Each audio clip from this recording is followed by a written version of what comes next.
seems like much more concern in a female dynamic of making sure that feelings aren't being trampled on. Mm-hmm. Until there becomes a fight, and then it's like whoa, I have never seen I've never Can you seen, describe an example of a fight? I want to know, like, what is this scenario like? if an emotion has been trampled on, and it is, this is for me looking from the outside in, so I don't know if this is actually what's going on. If it is perceived that an emotion has been purposefully trampled upon, either to get a point across or to keep the other person in their rightful position or in rank order, so to speak, there is some, how can we say, the claws come out, the knives come out, and then it is on, and it escalates quickly. Okay. To the point where I'm like, what just happened? So what the hell just happened? If that was the same scenario with men, what do you think it would be like? Instead of claws coming out, what comes out? So there would be a definite, very, very quick verbal put down or adjustment. And then we would move on and have a beer afterwards. I think the one thing, and this is probably going to get me in a shit ton of trouble here, it seems to me. All right. Hey, Keith, thanks so much for joining me today.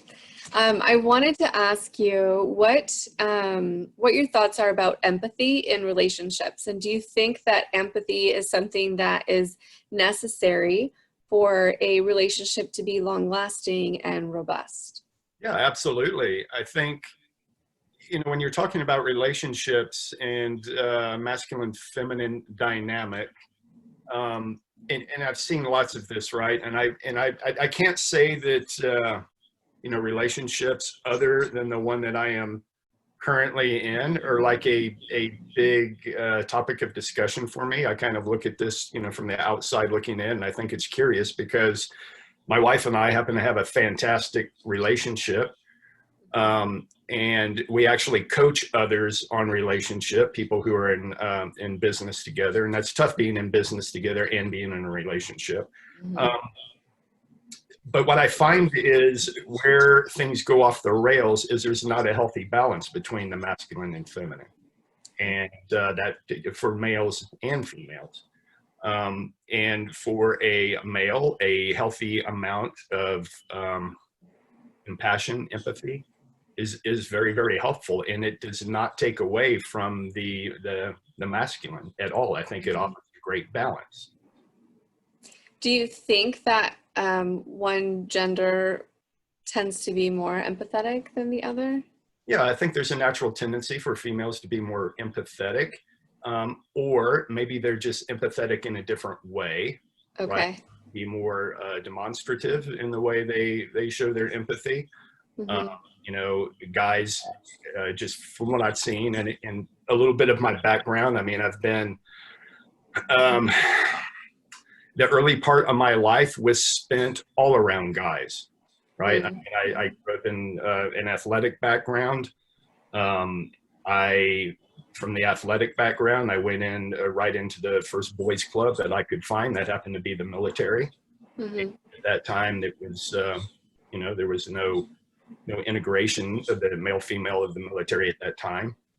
But there was lots of empathy there. It was just a different kind of empathy, and a male type of empathy looks like joking, giving somebody a hard time, that kind of thing. Okay. That is a kind of empathy. Does that translate well into male-female relationships? Not so much, and that's where emotional intelligence comes in on the male's part. Okay, I'm dealing out with a female. They don't interpret joking and that kind of thing as being empathetic, right? So there's another element involved with empathy, I think, and that would be emotional intelligence. You know who it is you're dealing with. Yeah, that's interesting because I did come across something in a personal relationship where I just thought, wow, this person just doesn't have any empathy. But now I want to go back and like check myself. Like maybe they do. It's just in a different way, just the same way people love differently. Um, so what qualities? So you said you and your wife coach others in relationships. What are some of the top qualities that you think are necessary or most important between two people to have a mutually beneficial relationship? I think the number one quality that a person has to have to be in a relationship at all, whether that's a marriage relationship, whether it's just a strong um, opposite sex relationship, even strong friendship, even strong same-sex friendships, any Mm, kind of strong personal relationship, it has to begin with a self-understanding and self-love. mm, And that's saying, I think the term self-love has been it's been hijacked in the last few years. It's taken on this very kind of wishy-washy kind of mhm, feel that I don't really like. Um, what I mean by self-love is truly accepting yourself for all of your qualities and all of your faults, mhm, right? And it doesn't mean that you that you accept without trying to change the faults. That's not at all what it means. It just means that those faults are there and you are actively working on them, if that's true, if that's actually true, and that you love yourself for your cracks. And I think until someone can do that, until they can dive in and know themselves 100%, be able to sit with themselves, be able to, I don't know if you want to call it date yourself, be able mhm. to be in silence with yourself and not go absolutely batshit crazy. Until you can do that, you probably don't have any business being in a relationship. Or if you are in a relationship, I've just never seen it turn out good. Mhm. Um, and oh, by the way, it usually ends in the person blaming the other when that's Right. totally not the case. Right. That's where ego gets involved, right? It certainly does, yeah.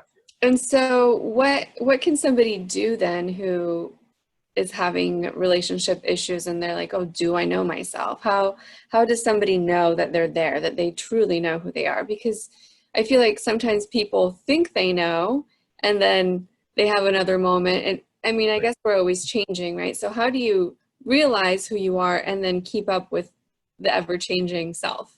Right. Well, there's many ways. I can tell you one way that I have found very useful in myself and with others has been through the use of plant medicines and psychedelics. Um, that's one way. It doesn't have to be the way. I think the advantage of plant medicines and psychedelics is it shows you what's possible. It opens up a door, Mm-hmm. um, puts you in a space where the mind is very pliable, and it puts you in a space where there is some objectivity between whatever's going on and you yourself. So that's the advantage of using those tools, but it doesn't have to be that way. I mean, it could be through meditation, it could be through physical challenges. Uh, Mm-hmm. I think I learned a lot about myself back in my sporting days, in my military days that were very arduous. And I don't know that I would like to repeat those days again, but I did learn a lot about myself during that time Right. period. So those are a couple of ways. And I think it depends on, how the person is called, what they're called to, and what's available, and what they feel comfortable with. There's many people who don't feel comfortable with plant medicines or psychedelics, and I totally get it. Um, Right. you might feel comfortable with more of a meditation practice. Mm-hmm. Breathing practices are another way, or arduous types of events, things of that nature. I mean, there was a big reason, or there is a big reason why still hunter-gatherer tribes and ones that are left still have rites of passage. Mm-hmm. When a adolescent becomes an adult, that's a big deal. And they go through, there's always some type of very arduous rite of passage that then makes you, on the one hand, an adult, and on the other hand, ready to take on the responsibilities of an adult. Right. And I think, you know, if we look at our society, that one element is missing, and the responsibility of being an adult forces you to find yourself very quickly. So speaking of finding yourselves, so what are some signs that people might be out of touch with themselves? Emotional distress is, so there's a difference between being able to see it from the outside, looking at somebody and their actions, and being on the inside, you know, being tied up in those emotions and actions and not being able to tell. So there's kind of, it's a twofold process. But I would say, if you are trying to self-diagnose yourself, and there's a constant feeling of depression, a constant feeling of I'm not adequate, a constant feeling of I have nothing to contribute to either another individual or a family or a group or society at large. I think that's a huge indicator of an inability to hold not only opposite sex relations or same-sex relations or any kind of tight relationship for very long. Be another indication. Okay. Those are, in my mind, the basics. Now, it's very easy to see. It's probably easier to see other people's problems from the outside, you know, looking at you, right? It's always easier to diagnose somebody else's problems than it is your own. But Sure. I mean, I can see when people come in, like when we do any kind of facilitation, after talking with someone for a short period of time, I can kind of get an idea. I never try to say I know everything, but people's issues tend to start filtering out into one of, you know, maybe 8 different buckets or so. And then they kind of individuate after that. But that I can tell you, I have never worked with anyone that the starting place has not been, it's a hackneyed phrase, but know thyself, right? I mean, that is the starting place for everything, because if you don't, in my, you know, in my experience, you can never connect fully to another. Yeah. And so with business, even the words like mutually beneficial, they tend to be important for relationship building.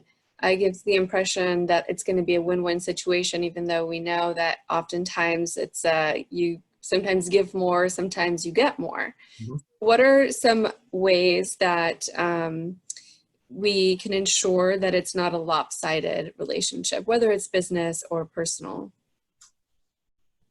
Yeah, well, I mean, there's 2 ways. Number one, a person should love themselves enough to never be taken advantage of. I mean, that's whether that's in a personal relationship or a business relationship. And with the compassion and grace to know that accidents happen. Right. Right. And I think that makes for a very, very strong relationship. I mean, you know, there's been times in our relationship, Michelle and I, where it has been very lopsided. It's been 99-1. You know, it has been very, very lopsided. And the other knows that the other is just going through a difficult time for whatever reason. Most of the time, I think we have a pretty good balance, but I mean, there's plenty of times where she has to suck it up because I'm down for whatever reason, I am down a hole. She's got to carry the load and vice versa. And I don't, you know, there is an intuitive feeling that I have never had with Michelle, but I've had in business that, yeah, this isn't just an accident. This is, you know, you can start to put 2 and 2 together. The same type of thing, you know, people's true nature comes out over time, right? And things tend to repeat them. Patterns tend to repeat. And if you're not a strong person, if you're not, you know, if you don't love yourself, respect yourself enough to say enough is enough, then you wind up being one of those people that gets walked over quite often, which is a whole other issue. Which, you know, the flip side of that is being the one who seeks out people who are weak and walks over them. Right. Right. And so there's that aspect as well, which is not good either. Unfortunately, those two dynamics tend to play out quite a bit in business. And I've seen it happen time and time again. And again, those patterns repeat. So, yeah. And what like vocabulary wise, like what kind of language can we use to keep the other person leaning in more, to figure out how, if we're really trying to make something mutually beneficial, right? So if we have the best intentions, what kind of language can we use to keep the other person leaning in to really figure out a way to make that happen? Yeah, I think, you know, again, a hackneyed phrase, win-win, but is the other party actually willing to sacrifice what it takes for the greater good, whatever that greater good is, whether that greater good is on the business sense, or is it in the relationship sense? You know, I think it comes back to the old idea of, you know, are you carrying your weight, right? I mean, I think the one advantage to being involved in athletics or in the military is that type of activity gets weeded out very, very early, right? Because it's a physical manifestation of, are you carrying your weight? Well, we can actually see that physically, right? We can actually see if you are doing, you know, to the best of your ability, given your ability, are you contributing everything that you can? In a business sense, that would be, you know, maybe I'm not coming to this business deal with a large amount of capital, but maybe I have expertise, and that's the business arrangement. I'm trading expertise for capital, and that is our arrangement. And I think just being very, very clear on what each person comes to the table with, which can be an uncomfortable discussion for a lot of people, whether that's in business or whether that's in a relationship. And I think early on, and Michelle and I, both in our relationship and in the business side of things, because let me back up a little bit and talk about in Michelle's previous marriage, she was also involved with her ex-husband at that time, and they were entrepreneurs and they were in business together. And she said, that killed our marriage. Because he totally took advantage of me. Totally felt taken advantage of, and I don't ever want to do that again. And for the first part of our marriage, we didn't. I mean, we were corporate warriors during that time period, and both of us found out very, very quickly, let's figure out this entrepreneur thing together, because I am totally done with this corporate warrior thing. Right. Totally done with it. I just can't do it. So we had to be very, very clear on who had what expertise. Right. And it was very, very clear early on that she had all the business expertise. She had all the business X's and O's, right, which was definitely not my strong suit. Then that could be seen as a precarious position for a guy, right? So, right, your wife is going to be the CEO and running the show, doing all of that. What it was a mutually agreed upon agreement that we both come with our strong suit. My strong suit is not in the X's and O's of business. That's totally not where it is. It's in a different place. And it's mostly a behind the scenes kind of place, right? It's more on the marketing, the direction. To use a ship metaphor, she would be the captain of the ship and I would be the navigator. That's where my strong suit is. And we both agreed upon that, yeah, that's what it was. And and so we play to our strong suit. And I think I've just gone way down a rabbit hole. I don't know that I ever answered your question. Fine. I ended up here, but I can take us back a little bit. So, pulling your own weight, right? So we were talking about that. in excluding business, right? Do you think there are differences between men and women in this regard? Like what that really means, pulling your weight in a relationship? Yeah, totally. I think it can change. It doesn't have to be the same for each couple. I Mm-hmm. mean, I've seen, I'll just back up and say that I have seen all kinds of dynamics work in Okay. partnerships and couples. And I've seen them work long term. And I've seen them work where I know both of the entities in that relationship are totally happy because I've seen them up close and personal. I spend time with them. And in the long periods of time, especially traveling, whatever, and people, you can only put up a front for so long.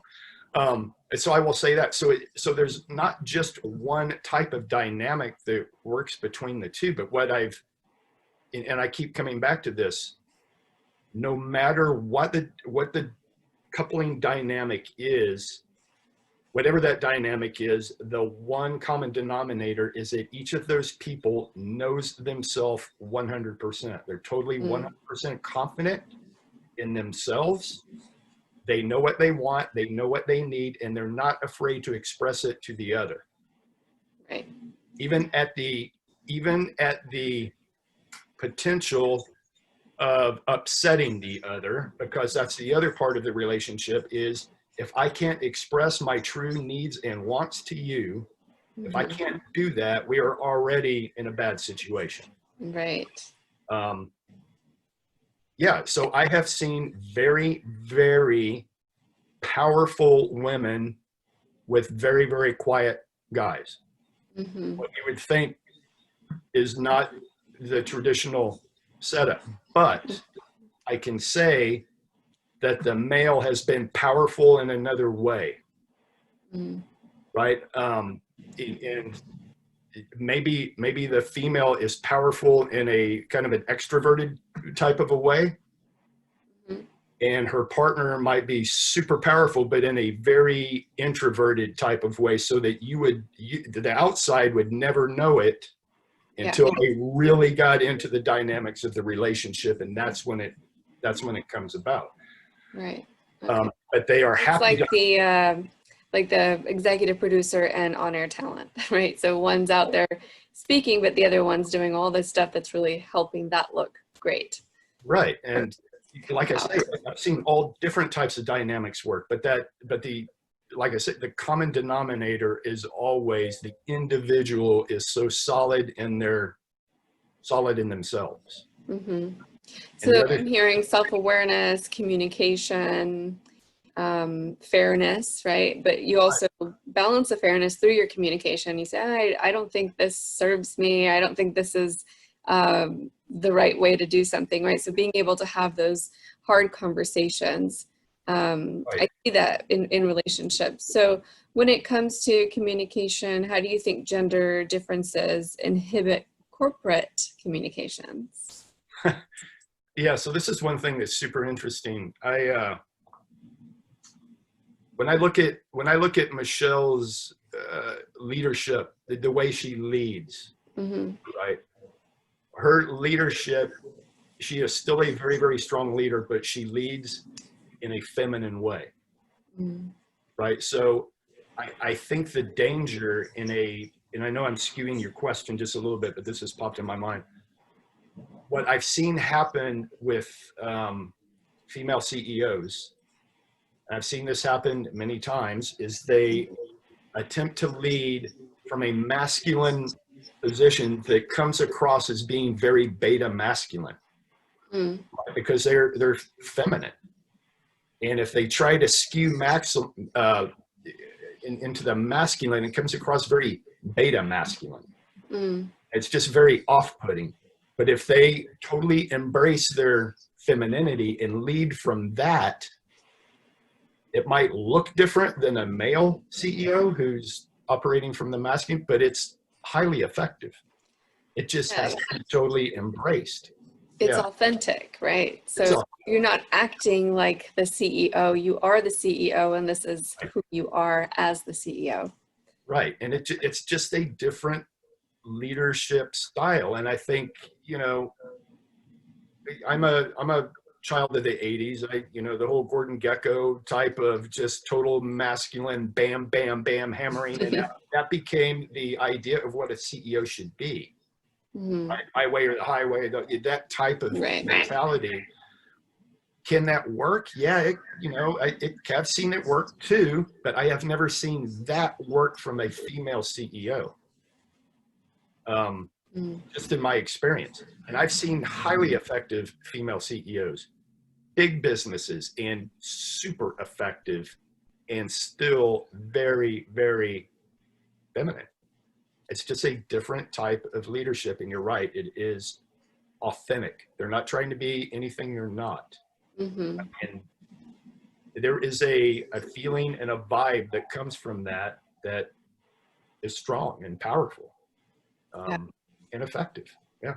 I feel like people use the term fake it till you make it a little too seriously, because there's nothing authentic about being fake to get a position. And it's really about knowing who you are. So I think the fake it part is really visualizing yourself in that position or as that person with that change, and you're faking the change until you've embraced the change. Yeah, I think that, that whole phrase, fake it till you make it. I mean, there's truth to that, right? I mean, I did that in my athletic career. I mean, I would always try to be better than I was, or put myself in a position that was just slightly over my head. All of these things that would force me to grow and get better. That might be construed as fake it till you make it, right? I put myself forcefully and purposely into positions that I wasn't 100% ready for. Maybe I was 90% ready for it. And that was just an intuitive push or drive. I've done the same thing in business. I've given talks where I was like, yeah, I'm over my head. And you're ready, right? How do you know that you're ready? You just have to go for it sometimes. Yeah. Now, there's a difference between doing that and totally misrepresenting yourself, right? So fake it till you make it can be construed is I'm going to lie on my resume. I'm going to do all of these other things to put myself into a position that I am no way qualified for. That's a difference, right? And again, like most things, you know it when you see it. It's very, very subtle. People can appreciate people who are striving to get better, putting themselves into positions that they have to hustle for, that they have to reach for. And people do not like to be suckered, right? So if you misrepresent yourself with your skills and ability, and you sucker me into hiring you, and then I find out, oh, this person is not nearly up to the challenge of what I've just hired them for. That's something totally different. Yeah. So the way things are right now between men and women, do you think that we're stuck in a mindset that is limiting both in how we perceive what the other gender can do or will do? I think we're as a society limiting each individual, not just what we can do as couples, not just what we can do in relationships, but I think we've been so dumbed down as to what we can actually do on the individual level. And that in turn translates in what can I do with my partner, whether that be a romantic partner, a business partner, or whatever else. And I don't know, there's a lot of reasons behind why that is and how that's come to be. But I really do think that, like, if you go all the way back into adolescence, and I mean, I sound like a freaking old ass dude right now, and I'm not that old, but I think back to the amount of responsibility I was given as a 13, 14, 15-year-old kid.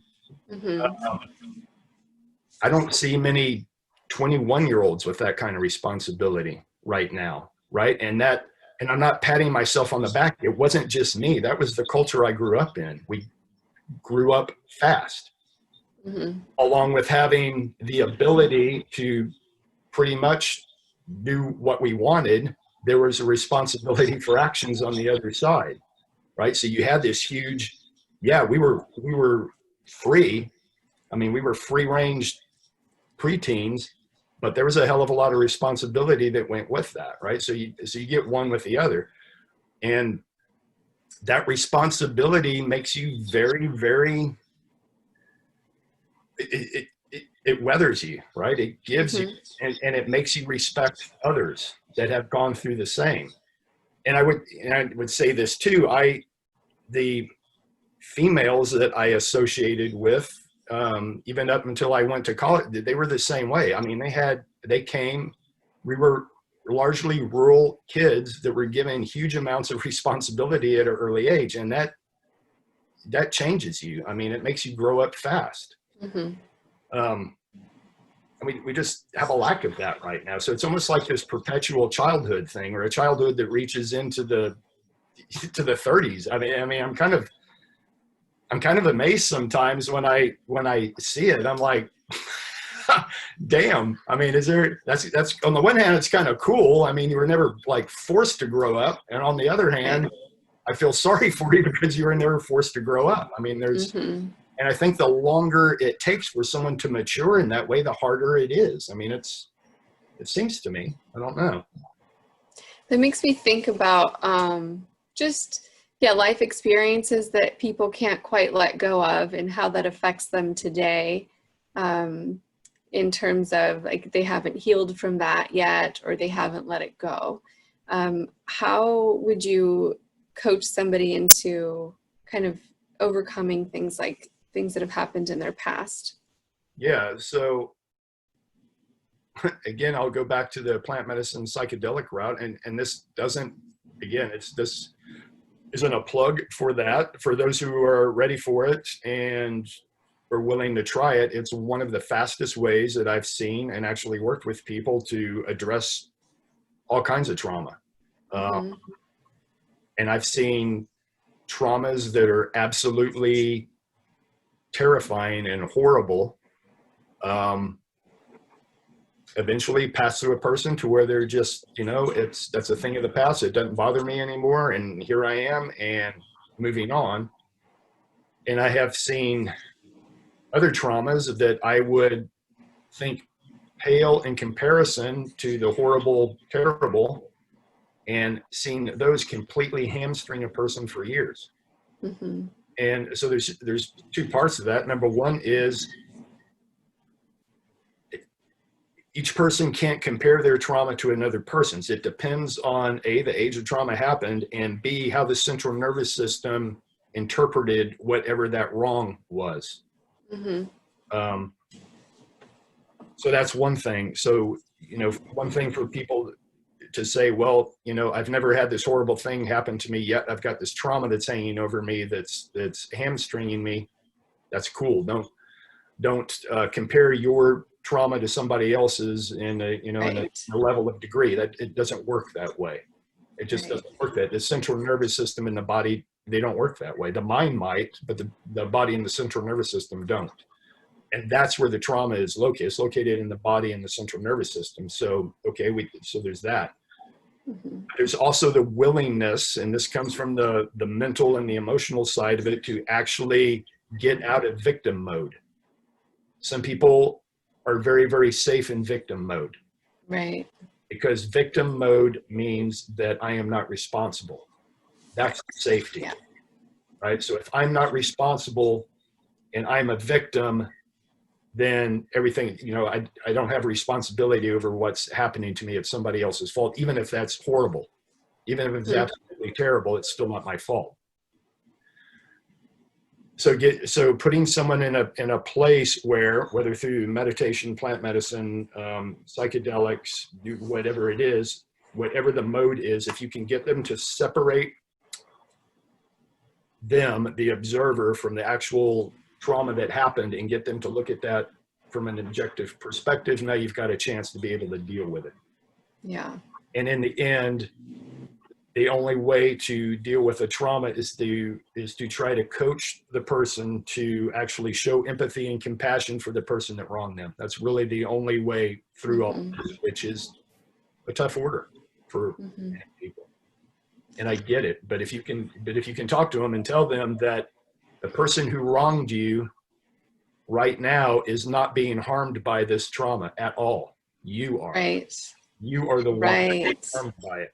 So, be that as it may, you holding on to this trauma, to this negativity, is harming only you. No matter how much you may want to lash out against the person who wronged you, I'm not saying that that's not justified at all. All I'm saying is, if you want to get past this, you have to show that person love, compassion, and empathy.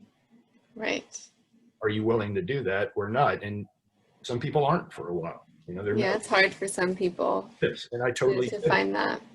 I know that you can do affirmations to fill your own heart with love and understanding, and, you know, do your own ways of that, but you also have to want to do that. Yeah, so you have to be. Going back a little bit to relationships, do you think that relationship issues are mostly gender neutral? It depends on the person. It totally depends on the person. Are relationship issues gender neutral? I mean, just from my experience, it comes down to the person, but everybody has their hangups. I mean, it doesn't matter, male, female, whatever you identify with, it does not matter. Everyone has something that they're dealing with that can be traced back to some kind of trauma. Even people who have had magical childhoods, there is something there. And again, this is where it comes back to the relative trauma thing, right? I mean, I have worked with people who have had absolutely horrible childhoods, just horrible childhoods, who are the most giving, loving, accepting, over all of that shit people you have ever seen in your life. And I have worked with people who have had magical childhoods who are just hamstrung. And it's male and female both, and everything in between. I mean, it just really boils down to the person. Yeah, and so I don't know why this just came up for me, but it did, so we're going to talk about it. There's, you know, women have been said to be the gossipers, the chatty girls, and then guys are just all about their video games and sports. So thinking back to high school or even college days, you with your buddies, what's the conversation like? Because for women, it's we do talk about each other's boyfriends or who we're dating and what you're wearing and where'd you get that face mask, and, you know, just little things like that. And also talk about each other's relationship issues, which usually ends up with all the girls supporting that one girl. And no one really, at least back when we were younger, talked about the logical approach from looking at it from a different perspective, right? So it's always like, what's our friend's emotional temperature? I'm going to meet them there, and we're going to go hard on whatever the issue is, right? What is it like for men, for guys? Yeah, nothing like that.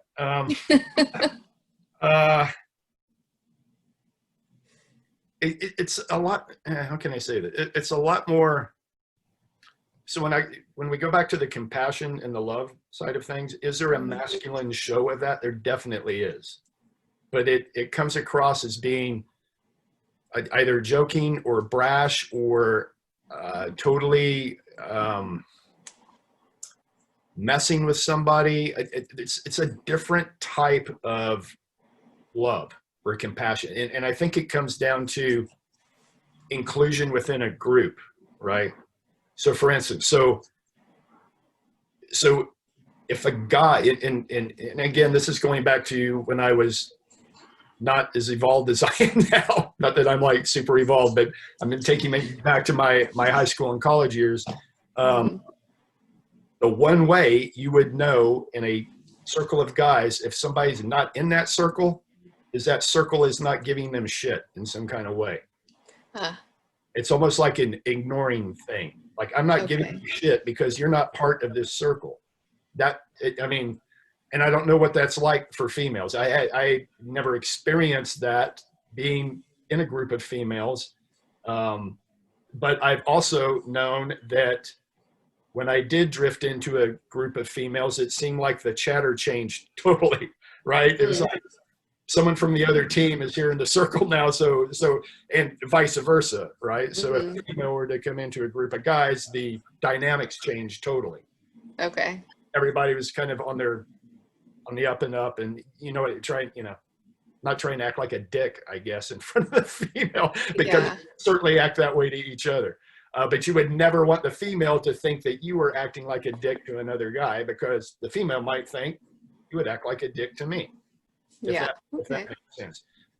This was definitely, and again, this was definitely, but before the whole PUA thing came about, which was a totally different dynamic that I looked at from the outside going, what the hell, man, are you kidding me? But, whatever. Mm-hmm. Phase they went through. So can you think of some other examples that are differences between men and women, aside from like upper body strength, of course, that kind of get swept under the rug? Some differences between the genders. I think, just from what I've seen, and let me step back and say that the majority of our PaleoFX team is female, the vast majority. And that just has happened because of no other reason other than when we've had hires to come up, they were the best hires available. Mm. Right? They had everything we needed, and we totally hire on expertise and the ability to do the job. And Mm-hmm. that's it. And that's all that matters. I don't care what degree you have. We don't care male, female, black, white, pink and white candy stripe. It does not matter. Can you give us what we need? Mm-hmm. That's who we hire. It just so happens that most of the team members we have are female. There is a definite different dynamic in working with a team of females and working with a team of males, because I've also been in businesses that have been totally male dominated. Yeah.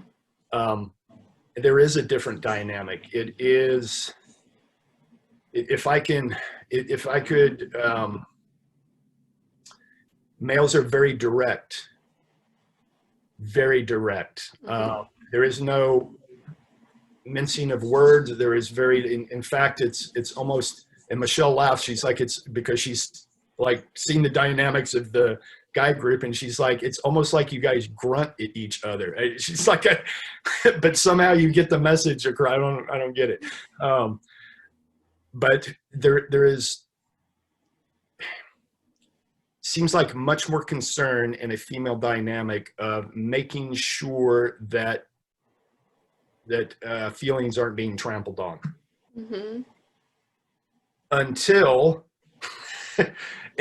there becomes a fight, and then it's like, whoa, I have never seen. I've never. Can you describe an example of a fight? I want to know, like, what is this scenario like? If an emotion has been trampled on, and it is, this is for me looking from the outside in, so I don't know if this is actually what's going on.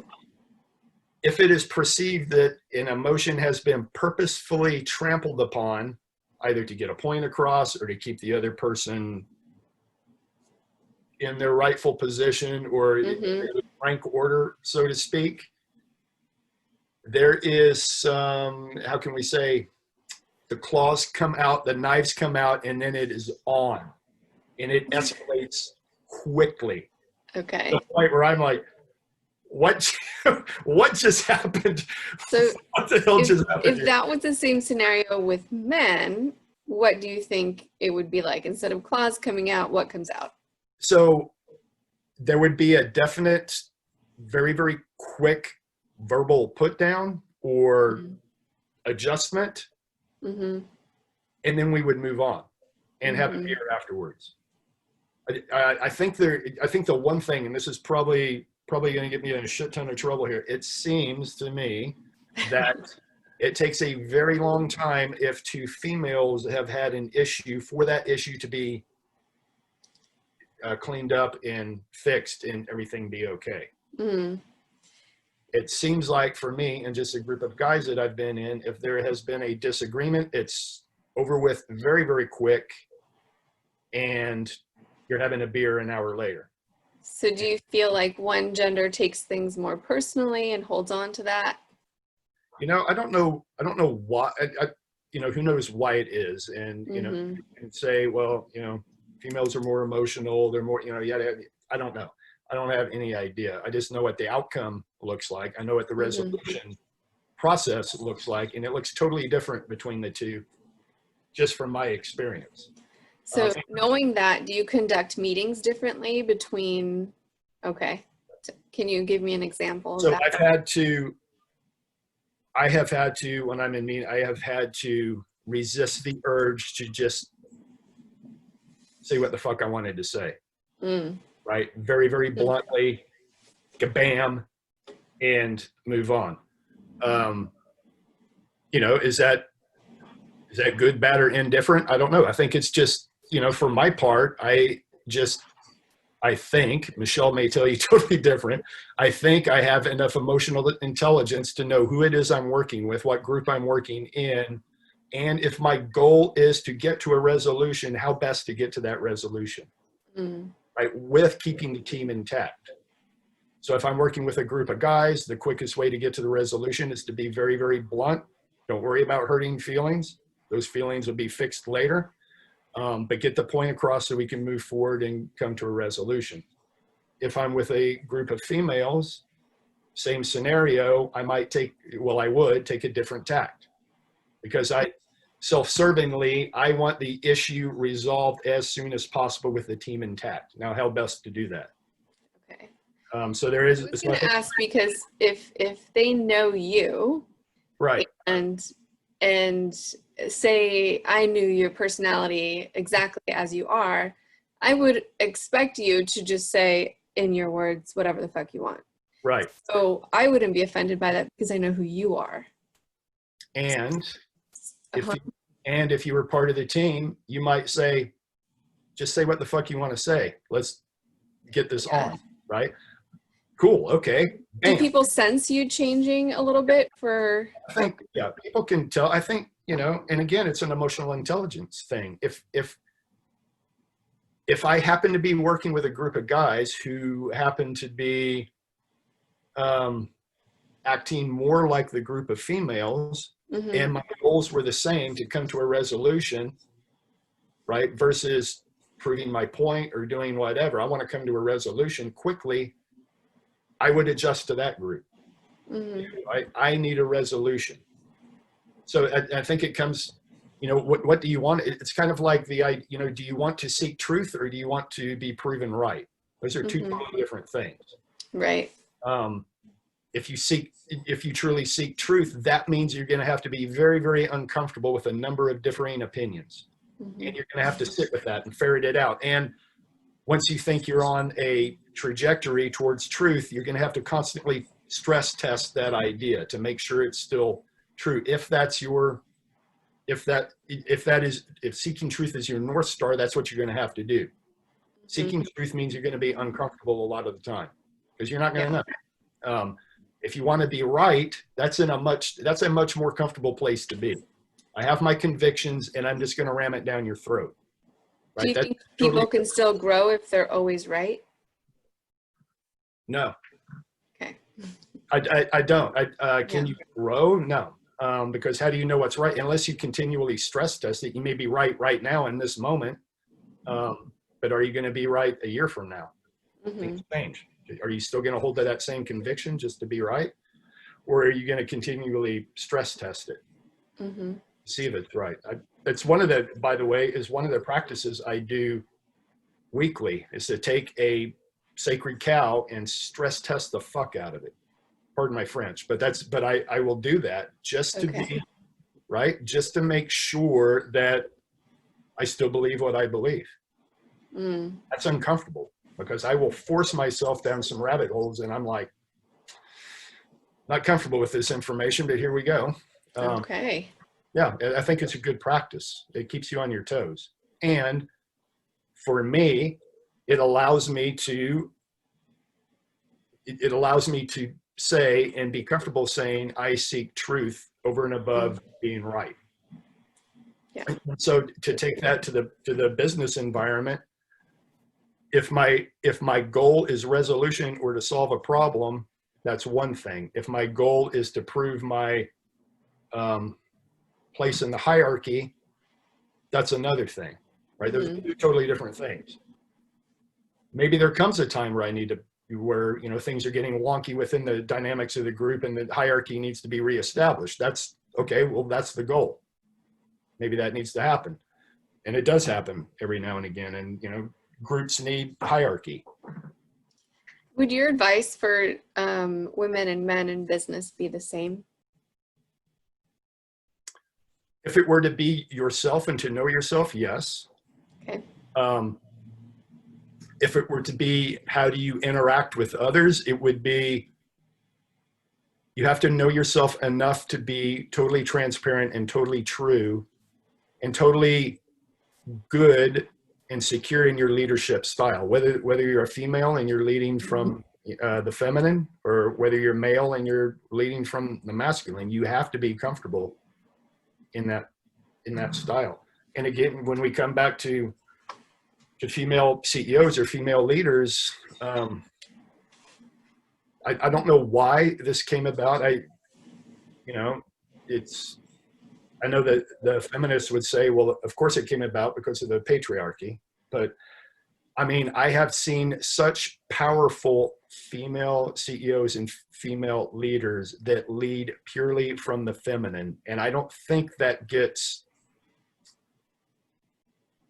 pushed as much as it should, or I don't think it gets spotlighted as much as it should. What gets spotlighted is females in leadership roles attempting to act in the masculine that don't see success, and that becomes a problem of the patriarchy. You know what I mean? Or a result of patriarchy. But I've seen up close and personal I've seen tremendously successful businesses run by female CEOs who are totally operating in the feminine. And freaking. Do you feel like, feminism has largely been a plus for business? It's probably a double-edged sword. I mean, obviously there was a time where females weren't given a chance. They weren't taken seriously. But I think now, just from what I've seen, and again, all I know is from what I have seen in my own experience through my own lens. I think now there is so much emphasis put on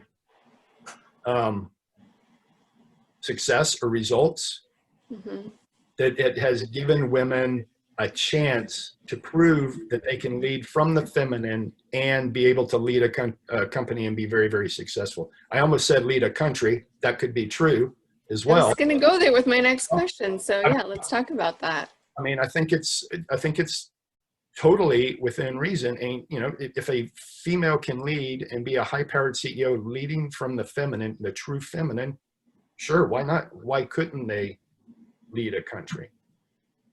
You know, Do you think they would have the respect from everyone? Do you think it'd be accepted widely? From a society level, probably not. Probably society in general, it would probably be a tough sell. I don't know where the tipping point is. I can tell you the entrepreneurs that I spend most of my time around, they want results. And again, they don't care what those results come from. They don't care if it's a male CEO leading from the male masculine or a female CEO leading from the feminine. If it's effective, it's effective, and they will get behind it. Now, how long will it take that attitude to trickle down into the mainstream? I don't know. And two, I'll add that I live in a bubble here in Austin where all I hang around is, biohackers and entrepreneurs. So my worldview is a little bit skewed, but I can just tell you what is valued within this bubble anyway. Mm-hmm. Yeah, I mean, I would be of the camp that is looking for results and effectiveness. And again, I wouldn't care where that came from as long as the leadership were high quality and effective. Mm-hmm. And I think if we all came back and just like cut the discussion to that, Mm-hmm. I think more people would be on board with it than most think. Mm-hmm. Yeah. So in the entrepreneurial world, have you, I'm not sure how wide your view is, but do you see more female or male entrepreneurs out there? That's probably, it's probably more males. Yes. And I think that they are either really they are, or they feel that they are in a position to be able to take a chance more. To be an entrepreneur means rolling the dice, taking a chance, possibly failing big, possibly failing in a very public sense, which is hard, right? It's hard on the ego. It's obviously hard financially. And maybe, I don't know, there is something in the male psyche that armors them a little more against potential failure in that way. I don't know that to be true. But as soon as I say that, I can think of 5 female entrepreneurs who I have seen bootstrap their way up and kill it with absolutely no regard for failure, for failure in the public eye, for financial failure. I mean, just totally, boom, let's do this. And seen them succeed, and seen some fail and bounce back and succeed second, third time around. Mm-hmm. I don't know that that's, and again, I'm in my bubble of entrepreneurs, and maybe that is highly unusual with females. I don't know. All I know is what my bubble is. I do know that the attitudes between the male and the female entrepreneurs are pretty much the same. I mean, they're pretty much bulletproof. They totally believe in themselves and their abilities. They are transparent, fearless in different ways. So I think it's more of a mental attitude, and maybe that is instilled in them in childhood. I don't know I don't know how a person comes to all the dynamics they come to. I just know by the time they filter up and get in my bubble, they have the same attributes. Mm-hmm. So this is going to be my final question for you. I want you to walk me through like a mental check for anyone who wants to be either successful in relationships, business, as an entrepreneur, wants to move up the ladder in their corporate job. What are some great mental checks to do? Like, do I have this? Am I here? Do I have that? What's going on? And what to do? Yeah, I think one of the hardest things, and also one of the best things that I've done in the last decade or so, has been really, really deep dive into shadow work. All of those aspects of your personality, all of those aspects of your subconscious that you would rather not look at, that you would rather keep shut out, that you would not identify with at all as being you. All of those are a part of you, and all of those will, I call it, squeeze out sideways if you do not integrate them properly. I think this is, if we want to talk about toxic masculinity, that's exactly what it is. It's a shadow side of the masculine that has been suppressed and not integrated. And we can talk about how that integration process what that would look like. It's not easy, but integration means that you accept it, but you don't have to act on it. Mm-hmm. Right? And that's a big difference. So could you perpetuate harm to another human being, especially a female? You know, from my perspective, yeah, I could do that very easily. Do I choose to do that? No. Mm-hmm. But if you don't, but that takes a long process, and that process took place before I knew it was taking place when I was younger. Mm-hmm. So I think, to answer your question, I think that's one of the, and I know it's not a checklist type thing, but I think it's one of the best exercises that anybody can do, is do deep shadow work, because your shadow will come out. It always does. You can't keep it hidden. It Mm-hmm. squeezes out. It's part of you. It's going to come out. It's going to express. You can either have control of it, or you can let it have control of you. Mm-hmm. And it can run roughshod over you. And one of the easiest ways, and I had always thought, you know, when I had studied this when I was younger, and when I came across it, you know, more and more as I was doing self-work, the idea of what it is about another that totally pisses you off or really rankles your feathers, that's a pretty good clue that that is a shadow part of your expression that you need to work on. And I still have it. I still have it too. For instance, the thing that rankles me most, that if I'm not thinking about it, that will piss me off quicker than anything else, is somebody trying to control me in some form or fashion. Mm-hmm. Whether that's government, whether that's the power, the elite, whatever. Mm-hmm. If that kind of control or physical restraint in any kind of way immediately sets off my central nervous system. And I know there's a shadow aspect of me that I have not fully integrated. A shadow aspect of me that actually wishes to control somebody else, that actually wishes to subdue somebody else. And that's hard for me to even say right now, because it's so repugnant to me. But I know it is shadow work that I've still got to integrate some. But realizing it, knowing it's there, at least is a first step. Recognizing it is a first step to integration. Mm-hmm. And so then I can begin to integrate it. And again, all of this, again, comes back to knowing yourself.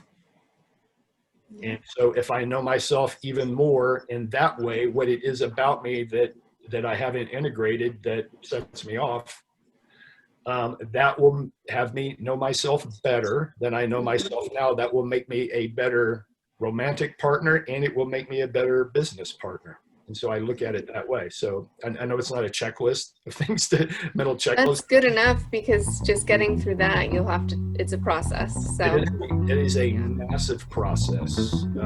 It is one of the most effective things that you can do. And again, to go back to, you know, the female entrepreneur, male entrepreneurs, they all, successful ones, all know themselves very, very well. They might not be masters at it, right? But they've got a jump on everybody else.